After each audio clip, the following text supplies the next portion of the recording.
Yeah, we should have sound. Hello. Yeah, why don't you start by introducing yourself? I'm Jeff Lonczak, coach of men's and women's tennis here at Moyne College. All right. Okay. You want to just hold it for me? Yeah, that's fine. Okay. I'll do my best, but I can't. Oh yeah, right. Okay. So my first question is, what to you makes a good leader? So I think a good leader has to be flexible, and it has to be somebody that can adapt to different people. In general, there's certain people, at least in my line of work, coaching, that respond certain ways. For me to be a little bit cognizant of that and kind of like know a little bit about the psychology and sociology and what makes people tick helps a lot. So for instance, I got certain people that respond well to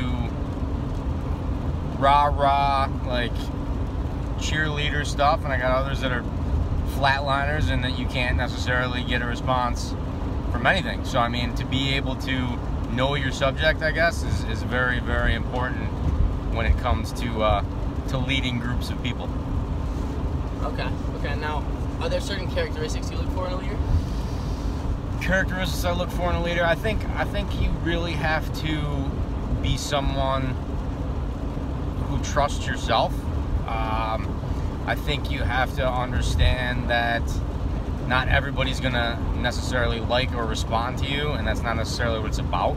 So I think being able to trust in your own leadership qualities and what you bring to the table is of monumental importance. Because I mean, sometimes you can be wrong and you're still a leader in that situation. So I mean, you can still try to get people to act the way that may be in some ways wrong, but still your way. So I mean, sometimes it has to kind of be that way.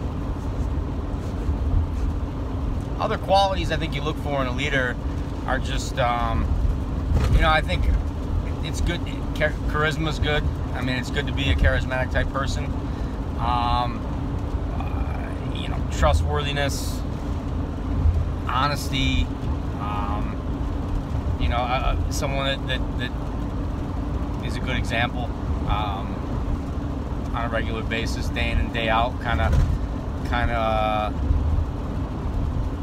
walks the line, I guess, so to speak, in terms of being able to do the right thing. Okay. Now, do you think there's certain leadership styles, or there's just kind of one uniform style? No, I think there's definitely different styles. I think I've been around some that are loud, boisterous types that are very rah-rah, in-your-face kind of people. Me, I think I'm a little bit more of a lead by example type. I'm not necessarily always rah-rah, always in your face, always trying to motivate and vocally and verbally do that. I'm more of a lead by example type, just kind of by nature that way. I think each person's individual traits can really help them in being a great leader. I don't think there's any one specific way to be to be the best leader possible. Now, do you yourself have a particular leadership style you can characterize? Yeah, I mean, I try to kind of. I mean, I kind of lead by example type. I'm not exactly the most. I mean, I speak a lot, but I feel like sometimes when you speak too much, things can get lost in translation a bit. So I think speaking less and making your words count is a little bit more of my style. Also leading by example. And I think people see me in the way that I train and the way that I operate, and hopefully they try to emulate that and use that as fuel to continue on and be better, in our sport. Okay. Now, should one's leadership style change based on the situation? Did I kind of ask? Yeah. I mean, I think situationally, it kind of makes me think of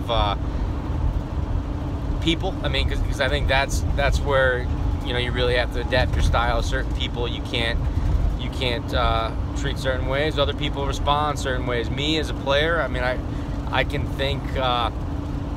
I never really had any coaches that were difficult. I always had cool coaches and relatively chill coaches. But for me, like I could easily respond to somebody swearing at me and breaking me down and trying to really, challenge me. I mean, that's me. I love responding to that. When I'm in any sort of competitive situation, my self-talk is always pretty aggressive and pretty confident and trying to get myself to perform the best of my abilities. So I mean, some coaches don't do that. I for one, I will if I see the situation dictates it. If I see there's someone that can respond to that, I'll absolutely tear them apart and be difficult and try to get the best out of them that way. Others, you gotta really kind of handle with kid gloves and kind of meander around situations and try to get them to still succeed, but in different ways, more subtle, more soft kind of ways. Okay, sorry about that. Are there certain things you look for a leader to do, or you look to do as a leader, like certain I don't know how to put this, certain one person is good at communicating, one person is good at motivating. Like, are there certain things like that you look for in a leader? Yeah, I mean, I think the captains I currently have on the men's team, that question really reminds me of them, because I think they know their strengths and they kind of work within them. Like one leader is more a leader tactically, make sure that certain things are done, make sure I'm remembering certain things. It's almost like the legislative branch of Congress, really checks and balances, just making sure every T is crossed and I is dotted. The other one, on the other hand, is more is more for personnel, like making sure that the players are doing what they are required to do, and leading in that way, as an example and more vocally. So I think those are just some traits that you can have, and I mean, being able to realize like what you're good at too is huge, because I think if you try to be something you're not, I mean, then you can easily come off as fake, and it'd be difficult to lead, when you got a group of people that just don't think you're being yourself. Okay. Now, you said we do have two captains on this team. Is there a reason for that? Do you feel like a team of captains, or maybe a duo of captains, is better, or maybe more well-rounded than one, or do you feel like maybe one leader? Why do you have two leaders, I should say? Well, I don't think it's a mutually exclusive thing. I think some years and some teams and some seasons have one captain, others have two. This actual season and this actual team having two, I think, has been great, because it has that blend where each of them has their strengths and they both kind of do that. I mean, other years, I mean, sometimes you'll have multiple captains where really, I mean, I should have probably only had one. I mean, only one really did the job necessary to be captain, and I made mistakes that way. Yeah, I mean, it's choosing leadership and figuring out who should be a leader is definitely not an exact science. It takes practice. I made mistakes in that, and I mean, I'm still learning too. I think you can tell pretty early on if someone's personality is more towards someone who kind of follows the crowd and doesn't necessarily separate themselves from the crowd. So I think that way, have instincts that tells me who should be a leader, but at the same time, somebody who's been through the fight for 3 years, earned it, kind of deserves a shot. And everybody changes, especially throughout the course of 4 years at Moyne. I think growth is huge. I think, you know, from a freshman to a senior, I mean, somebody can easily become a different person and take on more leadership qualities within those years. So, yeah, I mean, it's definitely a working process when it comes to captaincy, and I could see myself having 3, possibly 4. I mean, you just don't know. You just try to do your best and figure out, you know, what works. Okay, now, are there any points in the evolution of your own leadership skills that you can, basically any stories that you can draw on that help you become the leader you are today? I mean, you know, when I first started playing college tennis, I, you know, look, I mean, I'm a JUCO kid, so I played JUCO ball. I had a pretty nice career, but to say that my coaches were great tennis instructors or tennis coaches is probably not exactly true. So I mean, a lot of times I'd hold practices my own, you know, and I wasn't necessarily out there saying, hey, man, you make sure you're running sprints. I would just be running sprints because I knew that's what it took to get better. So I mean, guys would see this and guys would do that. So I mean, that's one thing. I mean, one time, you know, when we were out in Florida on spring break, playing a pretty serious schedule, my doubles partner, who, you know, was a bit of a party animal, which is fine. I'm not judging, but just saying, you know, he more or less would hide himself coming home at 3 or 4 in the morning from me, as opposed to the coaches, because he knew how, you know, for me, you know, you kind of had to be ready to play that morning no matter what. And he's playing with me, and I would require him to be ready. So come to find out years later that he was never really ready to play, but at least he had the courtesy to kind of hide himself coming back in the middle of the night from me, and but you know, he was afraid of me and more or less of the coaches. So I mean, that kind of just shows you a little bit how I was in college, and it's just translated that way. I mean, you see somebody that works hard too. I mean, I never in terms of from a talent perspective, tennis, I mean, you know, I'm fairly talented, but I've never been the most talented. So I mean, working hard and trying hard and getting reps and playing tournaments is really what got me any success. So I mean, I feel like if I can coach players that are talented and get them to live that way and think that way, you know, that they can only be better. So I mean, those are kind of some points in my life that break down some of the leadership, some of the ways I became a leader. Okay. Now, are there different ways? What are different ways you employ to motivate as a leader, motivate your team? Yeah, I mean, like I said, in tennis, it's kind of a case-by-case, person-by-person, doubles-team-by-doubles-team basis. So, I mean, specifically, I mean, we get pretty fired up before big matches. You know, Tyler usually starts us in a cheer, so we're really ready to go, and we've been fired up. You know, I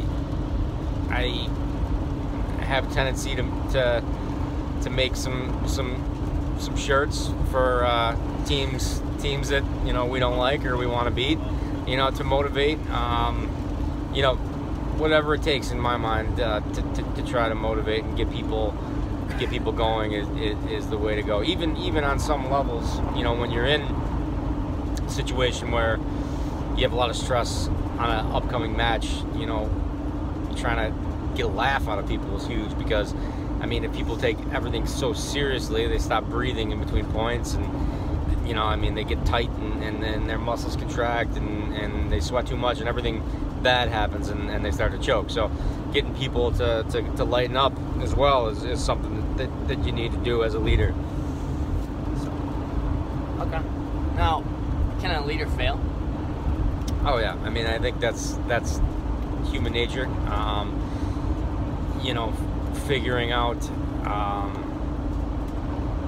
who you are and your leadership style. I mean, it changes, and you make mistakes. And if you don't make mistakes, I mean, you never learn. I mean, I've 1 year on my women's team, I had them vote for captains, and huge mistake, because I had a large contingency of freshmen who had no idea who they were really voting for, and they just voted for someone who, you know, great person, pretty good tennis player, but completely not a leader. So I mean, it hurt us in general that season, because, you know, our leadership wasn't there. So yeah, I mean, I made mistakes. I think any leader is going to make mistakes. I think it's really about learning from them and progressing towards being better is the key.